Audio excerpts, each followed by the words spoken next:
नमस्कार बंधुरा आमी काकली आशा करी तोमरा सकलेई खूब भालो आछो। आमिও ভালো আছি। আজকে আমি তোমাদেরকে বানিয়ে দেখাবো ঘরে কিভাবে খাঁটি শুদ্ধভাবে তৈরি করে রাখা যায় আমসত্ত্ব। আমসত্ত্ব তো সকলেরই প্রিয়, আর সারা বছর যদি শুদ্ধভাবে বানিয়ে সংরক্ষণ করে রেখে দেওয়া যায় তাহলে তো কোনো কথাই নেই। তো চলো আজকে রেসিপিটা দেখিয়ে দিই পুরোটা।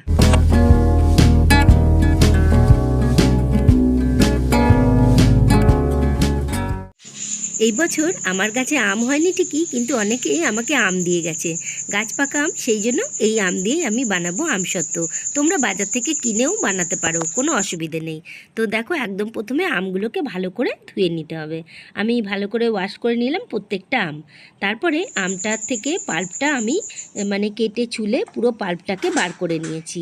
তো সেটা তোমাদেরকে ভিডিওটা পুরোটা দেখাতে পারিনি। তো যাই হোক, তোমাদেরকে দেখিয়ে দিলাম যে আমি পাল্পটা কিভাবে বার করে নিয়েছি। তো এবার পাল্পটা তো হয়ে গেছে, এই দেখো এবার পাল্পটাকে নিয়ে মিক্সির জারের মধ্যে দিয়ে দিলাম। যতটা ধরে প্রথমে এক দফা এটা করে নেব। এই দেখো করে নিয়েছি, প্রথম দফায় এতটা পেস্ট তৈরি করে নিয়েছি, আর পেস্টটা যেন বেশ ভালো মিহি হয়। আর দ্বিতীয় দফাতেও করে নিয়েছি। তারপরে গ্যাসে একটা কড়াই বসিয়ে তার মধ্যে এই পাল্পটাকে ঢেলে দিয়েছি। ব্যাস, শুকনো কড়াইতেই শুধু পাল্পটা ঢেলে দেবে, কোনো কিছুই প্রথমে দেবার দরকার নেই। তো দিয়ে পরে কিন্তু কন্টিনিউয়াস এইভাবে নাড়তে থাকতে হবে। এটাকে পাল্পটাকে তোমাকে যে জলো জলো ভাবটা থাকে সেটা টানাতে হবে। তারপরে দিয়ে দিতে হবে চিনি। এখানে আমটা আমার খুব মিষ্টি ছিল বলে আমি এখানে 1 কাপ মতন চিনি দিয়েছি, বা হাফ বাটি। তো তোমাদের আম যেরকম মিষ্টি থাকবে সেই অনুযায়ী কিন্তু তোমরা চিনিটা এর মধ্যে দেবে। তো এটা দিয়ে চিনিটা দিয়ে একটু পাতলা হয়ে যাবে, কিন্তু তারপরে বেশ কিছুক্ষণ আরও নাড়তে হবে। তবে নাড়া কিন্তু বন্ধ করা চলবে না, তাহলে কিন্তু ফুটে ফুটে তোমার হাতে গায়ে পায়ে চারিদিকে লেগে যাবে। তো দেখো আমি কন্টিনিউয়াস নেড়ে নেড়ে এবার আমি গ্যাসটা বন্ধ করে দিলাম। দেখো এইরকম ঘনত্বটা হবে। তারপরে আমি দেখো এদিকে থালা 3টে থালা নিয়ে নিয়েছি, তাতে সামান্য পরিমাণে তেল একটুখানি ব্রাশ করে দেবো, যাতে আমসত্ত্বগুলো খুব ভালোভাবে উঠে যায়। এই টিপসগুলো কিন্তু তোমরা ছোট ছোট টিপস, এগুলো ফলো করবে, তাহলে কিন্তু অবশ্যই তোমাদের আমসত্ত্ব খুব ভালো হবে। আমি ঠিক কীভাবে কী করছি প্রত্যেকটা স্টেপ কিন্তু তোমরা ভালো করে ফলো করো। আমি ব্রাশ দিয়ে সমস্তটাতে তেলটা ব্রাশ করে নিয়েছি। আর এই যে আমসত্ত্বটা কড়াইয়ের থেকে নামিয়ে নিয়ে এবার আমি একটু একটু করে এই থালার মধ্যে ঢেলে দিচ্ছি। তো যতটা পরিমাণে থালাতে দিলে পরে ঠিকঠাক সেট হবে, সেইভাবেই কিন্তু আমি এটা দিয়ে দিচ্ছি। তো দেখো আমি কড়াই থেকে সমস্তটাই চেঁচে দিয়ে দিলাম। আর ননস্টিকের কড়াইতে করলে কিন্তু একটুকুও নষ্ট যায় না, সবটাই খুব সুন্দরভাবে ব্যবহার করা যায়। তো দেখো কড়াই থেকে আমি ঢেলে নিলাম। এবার খুন্তি করে কিন্তু ছড়ানোর দরকার নেই। দেখো এইভাবে থালাটা একটু নেড়ে দিলেই খুব সুন্দরভাবে চারিদিকে সেট হয়ে যাবে। তোমাদের চৌকো ট্রে থাকলে চৌকো ট্রের মধ্যেও করতে পারো, আর এরকম ঘরে ভাত খাবার বা খাবার থালা থাকলে তাতেও করতে পারো। তো দেখো ছড়িয়ে নিলাম 3টে থালার মধ্যেই। তো এবার এই থালাগুলোকে আমাকে রোদ্দুরে দিতে হবে। আমি এই থালাগুলোকে নিয়ে 2 দিন ধরে রোদ খাইয়েছি। তো সেটা তোমাদেরকে ভিডিওটা দেখানো হয়নি। দেখো উঠোনে আমার 3 দিন ধরে বেশ খুব ভালো রোদ পেয়েছে। তো প্রথম দিনের রোদটা অত ভালো ছিল না, কিন্তু দ্বিতীয় দিন আর তৃতীয় দিন খুব ভালো রোদ পাওয়াতে আমসত্ত্বগুলো কিন্তু খুব ভালো শুকিয়ে গেছে। আমার এই যে নেটটা দিয়ে ঢাকা দেওয়া ছিল, তো নেটটা এখন আমি তুলে দিলাম। নিয়ে এবার এগুলোকে আমি নিয়ে যাব, নিয়ে তোমাদেরকে ছাড়িয়ে দেখাচ্ছি কেমনভাবে বানিয়েছি। কার বন্ধুরা, তো দেখো আমি বানিয়ে নিয়েছি এই যে 3 থালা আমসত্ত্ব। তো এই যে 3 থালা আমসত্ত্ব, তো তোমরা দেখে বুঝতেই পারছো 3টে থালাতে আমার আমসত্ত্ব বানানো হয়ে গেছে। এবার এই আমসত্ত্বগুলোকে কী করে তুলবো, আমি কি করে সংরক্ষণ করে রাখবো, সেটাই আজ আমি তোমাদের সঙ্গে দেখাবো। তো চলো, দেখো এরকম সাইড দিয়ে একটু করে ছাড়িয়ে নিতে হবে থালার সাইডটা। এরকম করে ছাড়িয়ে নিলাম। এবার এই যে দেখছো এরকম সাইড থেকে দেখো এরকম টানলে, দেখতে পাচ্ছ এরকম টানছি, পুরো আমসত্ত্বটা উঠে গেল। দেখতে পেলে আমসত্ত্ব হয়ে গেছে, এই যে আমসত্ত্ব। এবার এটাকে আমাকে টুকরো টুকরো করে রাখতে হবে।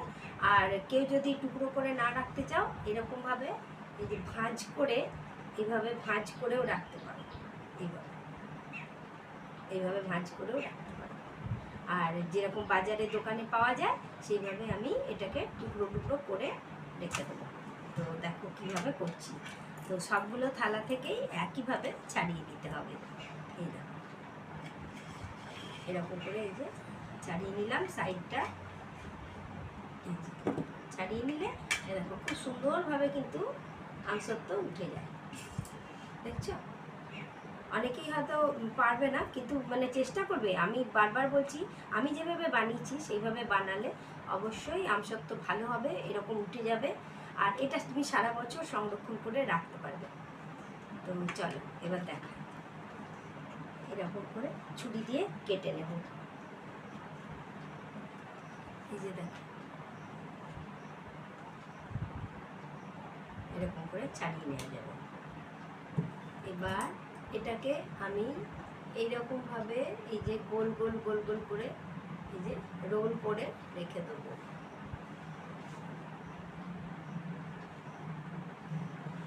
এই যে দেখো তৈরি হয়ে যাবে একটা, মানে সংরক্ষণ করে রাখার জন্য এটা রেডি।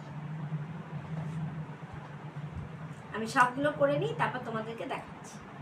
তো বন্ধুরা, এতক্ষণ ধরে তোমরা আমার সঙ্গে আছো, ভিডিওটা দেখছো, এর জন্য তোমাদেরকে অসংখ্য ধন্যবাদ। যারা নতুন বন্ধু তারা অবশ্যই আমার চ্যানেলটা সাবস্ক্রাইব করে তার পাশের বেল আইকনটা আর অল নোটিফিকেশানটা অন করে দিও। আর যারা পুরনো বন্ধু তাদেরকেও অসংখ্য ধন্যবাদ এতক্ষণ ধরে আমার সঙ্গে থাকার জন্য, আমার প্রত্যেকটা ভিডিও দেখার জন্য তোমাদেরকে সবসময় আমি অনেক ধন্যবাদ জানাই। আর তোমাদের এক একটা লাইক কিন্তু আমাকে সবসময় ইন্সপায়ার করে এগিয়ে যেতে। আবার একটার উপরে আর একটা আমসত্ব রেখে যেভাবে দোকানেও পাওয়া যায় ওইভাবেও তোমরা করতে পারো। বন্ধুরা, ঘরে কিভাবে আমসত্ব তৈরি করতে হয় সেটা দেখালাম। যদি ভিডিওটা ভালো লেগে থাকে তাহলে অবশ্যই একটা লাইক করে দিও। এরকম একটা রাখলে, এই যে তার উপরে এরকম আরও একটা রাখলে এইভাবে রাখতে পারো।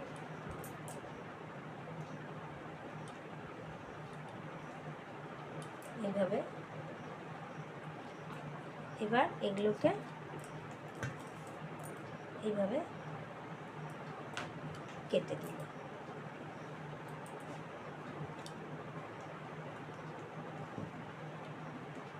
তাহলে কি হলো, এই দেখো এরমভাবে রাখা হয়ে যাবে। দেখতে পাচ্ছ, এইভাবে ঠিক হবে রাখা। দেখো বন্ধুরা, আমি তোমাদেরকে কাছ থেকে আর একটা থালার করে দেখাচ্ছি ঠিক কিভাবে আমি জিনিসটাকে তৈরি করে আর কিভাবে কাটিং করে আর কিভাবে সংরক্ষণ করছি। তো এই পুরো প্রসেসটা আশা করছি তোমাদের খুব সহজ মনে হয়েছে। আমি কিন্তু খুব সহজভাবেই সব কিছু করে দেখাই। তোমাদের নিশ্চয়ই রেসিপিটা ভালো লেগেছে। এরকম এখন তো বাজারে প্রচুর পাকা আম দিয়ে তোমরা ঠিক এইভাবেই কিন্তু একদম খাঁটিভাবে তৈরি করে নিতে পারবে ঘরে তৈরি আমসত্ব। আর খেতে কিন্তু অসাধারণ হয়। দেখলে তো কত সহজভাবেই কেটেও নেওয়া যাচ্ছে আমসত্বগুলো। মানে আমসত্বগুলো বেশ নরমও আছে, মানে শক্তও হয়নি, অথচ খেতে কিন্তু অসাধারণ স্বাদ লাগে। আর বাচ্চা থেকে বড় সকলেরই কিন্তু এইরকম আমসত্ব পেলে খেতে ভালোই লাগবে। তো আমার ঘরে তো খুবই সবাই পছন্দ করে। আমি সারা বছর এইভাবেই কিন্তু আমসত্ব বানিয়ে সংরক্ষণ করে রেখে দিই। তোমরাও যদি চাও যে বাড়িতে আমসত্ব বানিয়ে সংরক্ষণ করে রাখতে, তাহলে ঠিক আমার মতনভাবে তৈরি করে আর এইভাবে তোমরা সারা বছর রেখে দিতে পারো, একদম খারাপ হবে না, যেহেতু ঘরে নির্ভেজালভাবে তৈরি করা হয়েছে। তো রেসিপি নিশ্চয়ই তোমাদের ভালো লেগেছে। আজ আমি তোমাদেরকে এইভাবে সাজিয়ে দেখালাম। যদি ভালো লেগে থাকে তাহলে একটু বন্ধুবান্ধব আত্মীয় স্বজন সকলের সঙ্গে শেয়ার করে দিও। আর আমার পাশে থাকার জন্য আমার চ্যানেলটা সাবস্ক্রাইব করে তার পাশে বেল আইকনটা প্রেস করে দিও। আজ তবে আসি, টাটা।